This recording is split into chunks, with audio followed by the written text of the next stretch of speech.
Bonjour à toutes et à tous, bienvenue sur le plateau de la matinale de TV Vendée. Nous sommes le vendredi 12 janvier 2024.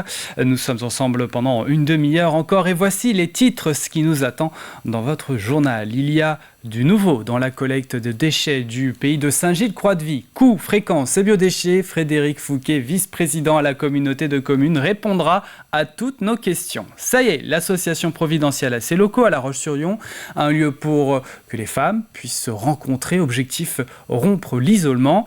Un mot de sport également, nous ferons le point sur le rallye Dakar. Il y a 2 Vendéens en course. On fera le bilan en fin de journal. Il y aura le plus de l'info, l'agenda du week-end, mais également l'extrait du jour. Aujourd'hui, vous verrez un passage du prochain numéro de Sans détour. Le jeu, évidemment, le tout premier de l'année, a remporté 2 entrées pour le Cinéville à La Roche-sur-Yon. La question arrive en toute fin d'édition. Le 5e et dernier indice pour vous aider.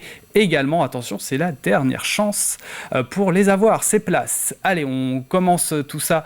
On commence par la météo avant de développer évidemment toutes ces grandes lignes avec du grand soleil pour commencer cette journée de vendredi. Beau ciel bleu donc pour tout le monde. Vous le voyez sur la carte dans le département. Le mercure est encore froid. Hein. Il fait entre 0 et 1 degré en ce début de journée. Cet après-midi, pas de changement, encore un grand ciel bleu pour tout le monde, du soleil. Les températures remontent un tout petit peu, surtout à l'ouest du département, puisqu'il fera 5 degrés en moyenne. Dans les terres, on aura 3 degrés, c'est en hausse quand même, voilà, par rapport à hier tout de même. Prochaine marée basse pour ce qui est des marées, ce sera à 11h10, donc en toute fin de matinée. La prochaine est pour la soirée, 23h29, et la marée haute est prévue en tout début de soirée, 17h33, coefficient marée pour ce vendredi 89-92. Les marchés alimentaires du jour. Il y a le choix le vendredi. On a Saint-Denis, la Chevasse, Moutier, les Moffets ou encore les Épaisses. Et si ça fait trop loin, que vous êtes plus à l'ouest du département, rendez-vous à Saint-Hilaire-de-Riez, l'île d'Olonne, les Sables d'Olonne et plus au sud, Longeville-sur-Mer. Nous sommes le vendredi 12 janvier 2024 et le 12 janvier, nous souhaitons une bonne fête aux Tatiana, oui, à vous les Tatiana, les Tia aussi, les Florencia et Luna, journée mondiale consacrée aux roues aujourd'hui et quelques célébrités plutôt fêtent leur anniversaire. On a Jeff Bezos, 60 ans, il y a aussi celui de l'actrice Charlotte Jullian, 73 ans. Côté sport, c'est l'anniversaire d'un ancien tennisman aussi, capitaine désormais de l'équipe de France de Coupe Davis, Paul-Henri Mathieu. Il souffle sa 42e bougie. Coup d'œil vers le ciel pour vous dire que le soleil va se coucher ce soir à 17h40. On gagne 1 minute de jour par rapport à hier jeudi. Voilà pour les quelques infos pratiques. Place au journal 100% Vendée de la rédaction.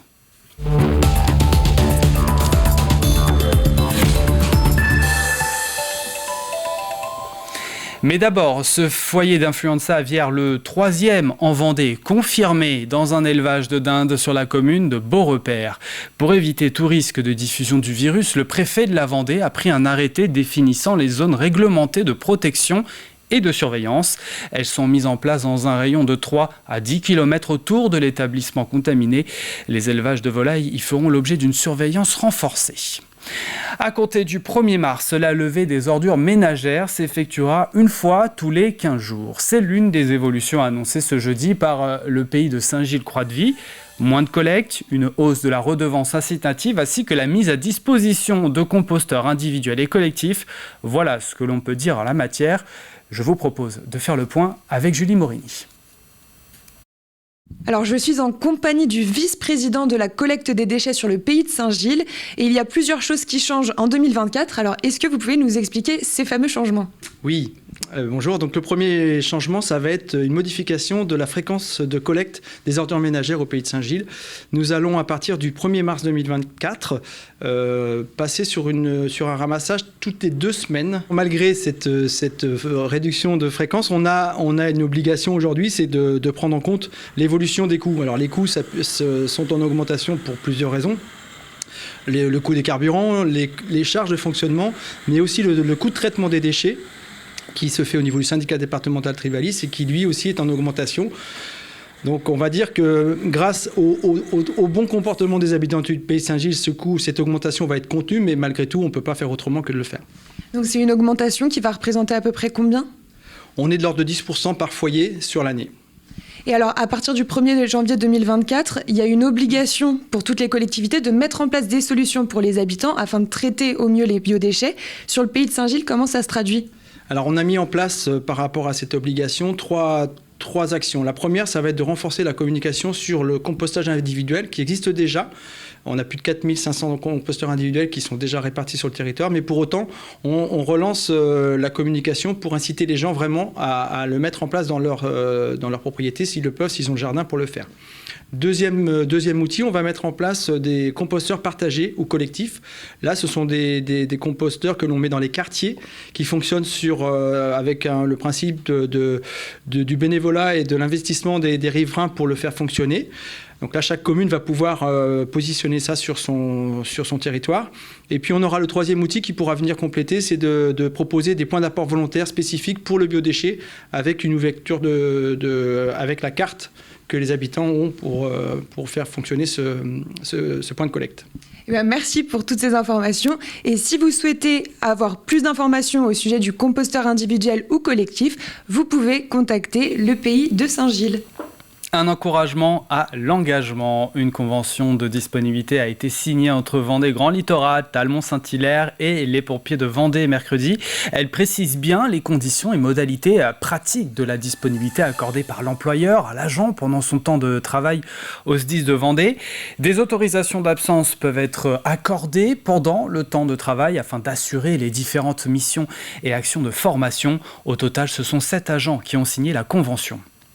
Quand on est investi par la notion de service public, pouvoir prolonger cet engagement à travers les sapeurs-pompiers, ça a beaucoup de sens. C'est le sens de l'engagement, c'est le sens du civisme. C'est ce qu'on porte à Talmont, pouvoir avoir un autre horizon que nous-mêmes, c'est-à-dire l'autre, le bien des autres, la sécurité de tous. C'est la mission des pompiers et c'est aussi notre mission en tant que citoyen de pouvoir aussi aider et secourir les autres. C'est un vrai plus parce que ce sont des gens qui sont disponibles aux journées. Et aujourd'hui, la difficulté des pompiers volontaires, pour la plupart, c'est que la journée, elles sont sur des activités professionnelles. Et donc, quand elles sont libérées sur leur temps de travail professionnel pour porter assistance, c'est un plus parce que la disponibilité est difficile en journée. Et généralement, les gens prennent des disponibilités et font leur activité de sapeur-pompier volontaire le week-end ou lors de leur congé ou le soir après le travail. Or là, ils peuvent aussi exercer cette activité si on a besoin d'eux en journée parce que la commune ou l'entreprise privée peut libérer la personne la journée. Et le SDIS est toujours à la recherche de volontaires. C'est ouvert à tous à condition d'avoir une bonne condition physique. Nous avons reçu une de ces ambassadrices dans la matinale de TV Vendée. C'était le 27 novembre dernier. Eh bien, l'association providentielle née à Nantes est arrivée début de semaine du côté de la Roche-sur-Yon. Le principe, un lieu pour se rencontrer entre femmes, coworker, tisser du lien et sortir de chez soi. Cela est né d'une volonté de permettre à ces personnes de rompre leur isolement. L'endroit est en plein centre-ville, 10 boulevard Denis Papin. Cette maison de plein pied d'une superficie de 100 mètres carrés environ se situe dans le prolongement de la gare. Reportage d'Alix Lanos. Ce matin, à la maison providentielle, c'est atelier café gourmand. Chacune a rapporté un petit quelque chose et toutes font connaissance. Elles ont entre 26 et 66 ans, viennent d'horizons différents mais ont toutes un point commun, l'envie de recréer du lien. Comme en ce moment, je suis sur un arrêt maladie qui perdure, je me suis dit que ça pouvait être l'occasion de prendre du temps pour connaître d'autres personnes. Moi, me redonner confiance dans un lien social qui est, comme je vais plus au travail, qui est quand même très rompu. Et puis, c'est aussi les ateliers qu'elle propose sur le bien-être, la cuisine, connaître la région, parce qu'en fait, ça fait très longtemps qu'on est là, mais on la connaît pas forcément. Ici, on peut donc venir pour rompre l'isolement, tisser des liens, mais également pour développer son activité professionnelle avec un espace de coworking 100% solidaire. Je tiens l'accueil une demi-journée par semaine et en échange gratuitement, j'ai un bureau 4 demi-journées par semaine à disposition. Cécile va donc pouvoir développer son activité, mais pas seulement. On est toutes isolées, on est chacune dans notre logement et on sait que il y a une petite lumière dans la ville où on peut aller boire un café juste, ou partager, ou faire des ateliers, danser, enfin voilà. Mais c'est génial. Selon une enquête de la Fondation de France, une femme sur 4 en France souffrirait de solitude. Alors pourquoi pas devenir vous aussi providentiel ? Alors pour devenir providentiel, il suffit d'assister tout simplement à une réunion d'information parce que ça permet tout simplement de venir découvrir la maison, de venir découvrir aussi notre fonctionnement et de voir si on répond tout simplement aux besoins des femmes qui sont présentes. Il y a des femmes qui viennent ici avec un certain passé, avec des histoires. Ici, on vient sans étiquette, on vient juste en tant que femme, à la fois pour se ressourcer, pour être ensemble, pour tout simplement pouvoir échanger, parfois, et puis surtout évoluer ensemble. Ouverte le 8 janvier dernier, la maison espère voir arriver rapidement de nouvelles providentielles. La seule exigence est un minimum de 3 mois d'engagement afin de s'impliquer dans une vie sociale et de tisser des liens durables. 600 visiteurs en un mois à Talmont-Saint-Hilaire. La microfolie de la communauté de communes Vendée Grand Littoral est d'ores et déjà un succès. Rappelons le principe.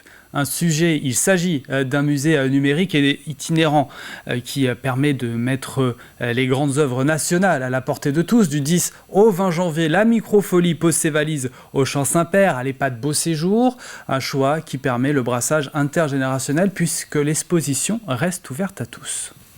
En fait, la microfolie, qu'est-ce que c'est ? C'est la culture à portée de main chez soi, au niveau des communes. L'idée, c'est que tout le monde puisse venir, soit pour connaître la culture, soit pour donner envie à la culture. On a sculpture, peinture, théâtre, musique. Il y a toujours un accompagnement musical avec chaque collection.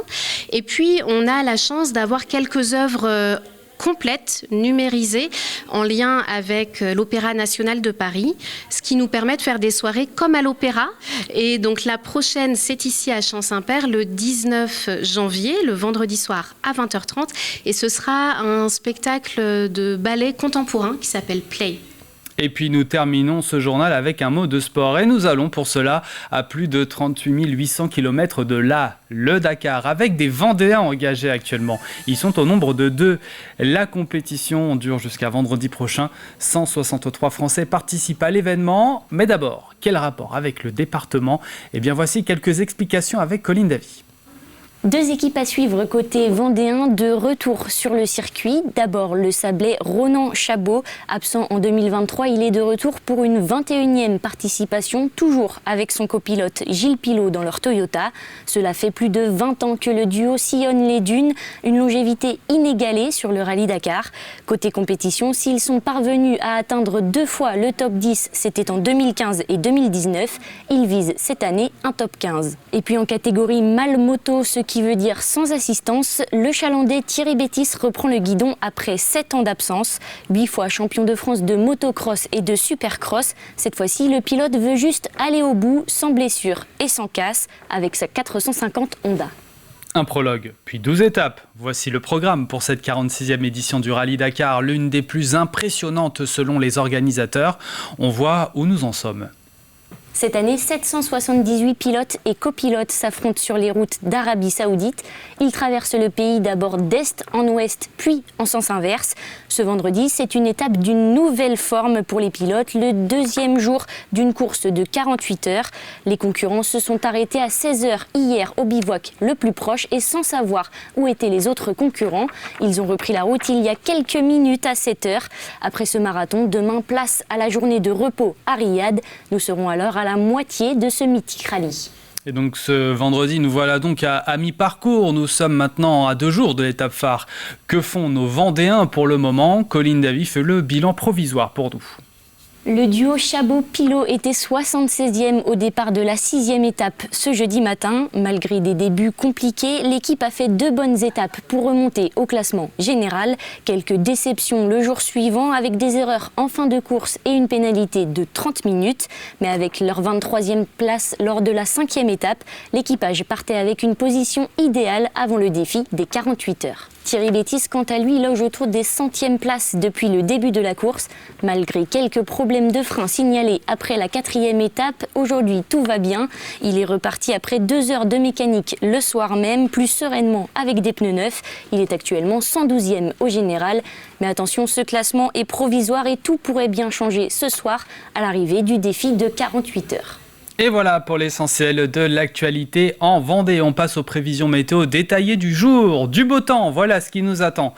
Dès ce début de journée, les éclaircies seront parmi nous. Un temps ensoleillé, sec, mais froid. Nous avons pas plus de moins 1 degré au Luxe-sur-Boulogne, 0 à Tiffauges, la Châtaigneraie, Luçon et dans les rues de la Roche-sur-Yon. Même chose pour Saint-Jean-de-Mont, 1 pour les Sables-d'Olonne et Talmont-Saint-Hilaire, 2 petits degrés sur l'Île-Dieu et la Faute-sur-Mer. Cet après-midi, encore du bleu sur la Vendée. Grâce à ce soleil généreux, d'ailleurs, les températures maximales vont un peu remonter, notamment sur l'ouest de la Vendée avec 5 degrés en moyenne, 3 néanmoins dans les terres. La journée de demain, samedi, sera également plutôt ensoleillée, mais il faudra composer avec plus de nuages. Le mercure va une nouvelle fois très légèrement remonter.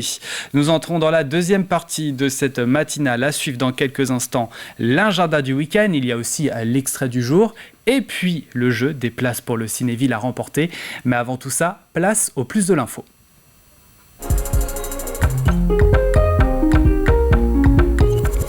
Le restaurant d'application Le Galet vient d'être rénové. C'est un lieu pour les étudiants et apprentis du lycée Édouard Branly de La Roche-sur-Yon. L'inauguration était organisée par le Greta CFA.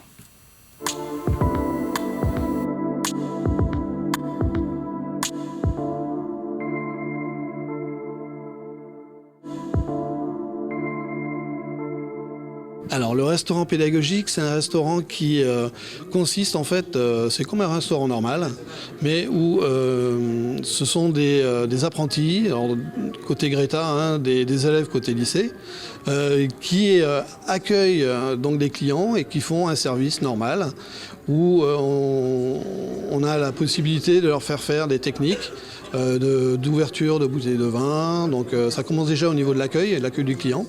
Et après, la prise de la commande, il peut y avoir des techniques comme des découpages, des flambages. On les met dans des vraies conditions de travail exactement les mêmes que celles qu'ils peuvent trouver dans un restaurant, avec une caisse, avec des terminaux de paiement, donc toutes les modalités exactement les mêmes.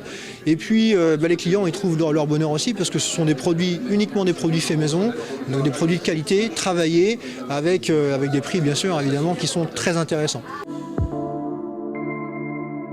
Ça a changé parce que déjà pour nos jeunes, ils sont, on va dire, dans un cadre plus agréable.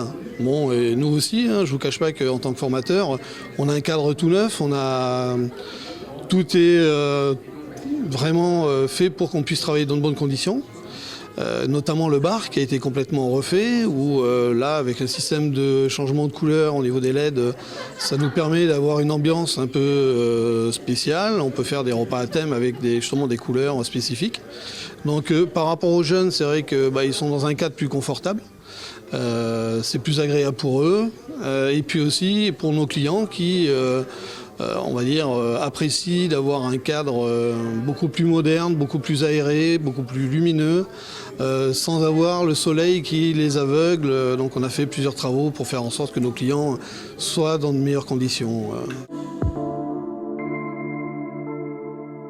Nous accueillons ici en fait des lycéens et des apprentis. Hein. On a cette particularité que dans l'établissement, on a le double statut, on a même 3 statuts. Hein. On a des lycéens sous statut scolaire, donc ça commence en fait en 3e prépa métier, on a des secondes pro, secondes CAP, ça va jusqu'au BTS. Et nous avons également des apprentis et des stagiaires de la formation continue. Donc le public qui est concerné par les formations dans l'établissement et notamment dans ce restaurant peut être à la fois un public jeune, on peut avoir ici des apprentis de 16 ans, comme on peut avoir des adultes en reconversion professionnelle qui souhaitent se former au métier de l'hôtellerie de la restauration. Notre rôle à nous, c'est de leur donner vraiment un vrai savoir-faire de base, de qualité, pour qu'ils puissent ensuite après parfaire leurs connaissances dans le monde de l'entreprise.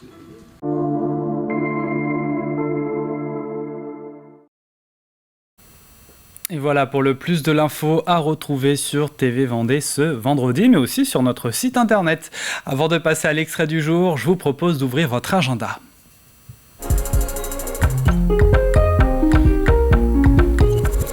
Alors, quoi faire en Vendée ces prochains jours? Nous avons le championnat de France de tarot au Sables-d'Olonne, une sortie VTT du côté de Saint-Vincent-sur-Jard, mais encore une exposition à La Roche-sur-Yon. Voici le programme.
Et vous savez tout sur le programme à venir en Vendée, il y a le choix.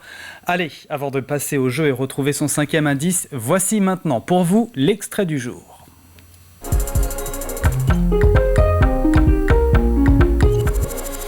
Et aujourd'hui, dans Sans détour, nous retrouvons Hervé Leroc en compagnie de Jean Guichenu, le président de l'association Famille Rurale en Vendée.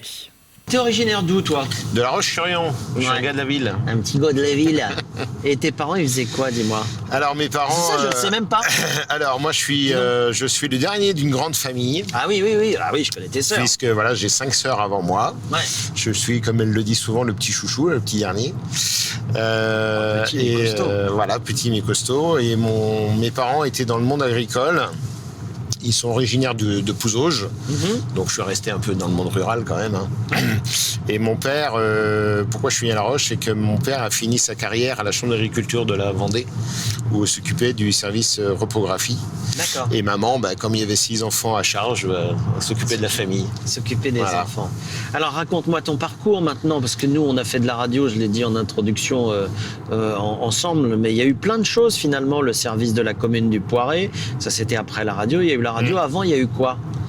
Alors avant la radio, j'étais 1 an prof. Ouais.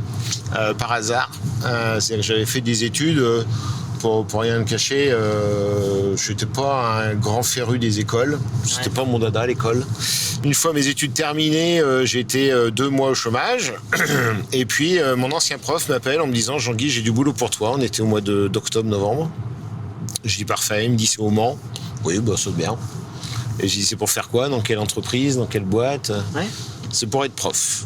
Et là, je lui ai rigolé au nez parce que je dis j'ai juste un baccalauréat. Bah oui. Je sais très bien qu'on peut pas être prof avec un baccalauréat. Et sur ce, il m'a répondu il manque 2 profs dans le lycée public et je te vois très bien faire ça. Et comme j'aime bien les défis, je dis banco, on essaye pendant 1 an. Et tu as aimé? J'ai aimé, ça a été difficile. Comme je dis souvent, je me plains pas des profs parce que c'est l'année où j'ai beaucoup dormi. C'est-à-dire que le soir, j'étais lessivé mentalement, préoccupé par les... Tenir l'attention des gamins. Tenir l'attention. Puis je voyais les enfants qui avaient des problèmes et je me disais comment demain vais-je réussir à lui faire expliquer une telle formule ou telle... Ah oui, ça te tenait à cœur. Ça me tenait à cœur. Et ce qui faisait que le soir, à 9h, j'étais couché, et c'est pas dans mes habitudes à 9h d'être couché. Ouais. Et les vacances étaient bienvenues. Et donc à chaque fois, quand les gens se moquent des professeurs en disant « Oh, ils foutent rien », je leur dis « Faites-le, puis on en reparlera ». Ce numéro est à retrouver dans son intégralité aujourd'hui sur TV Vendée. Allez, sans plus attendre, place au jeu.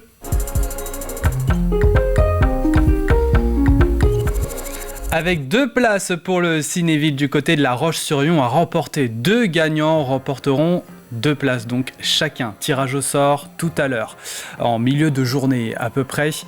Mais pour les avoir, ces places, il faut répondre correctement à cette question. Là, voici dans quelle commune vendéenne est basée la troupe de théâtre Les Guets de la Loge. 5 indices tout au long de la semaine. Nous sommes vendredi. Voici donc le dernier indice, dernière chance. Donc, la réponse est à retrouver sur notre site internet dans Le Vivet la Vendée en date du 2 janvier 2024.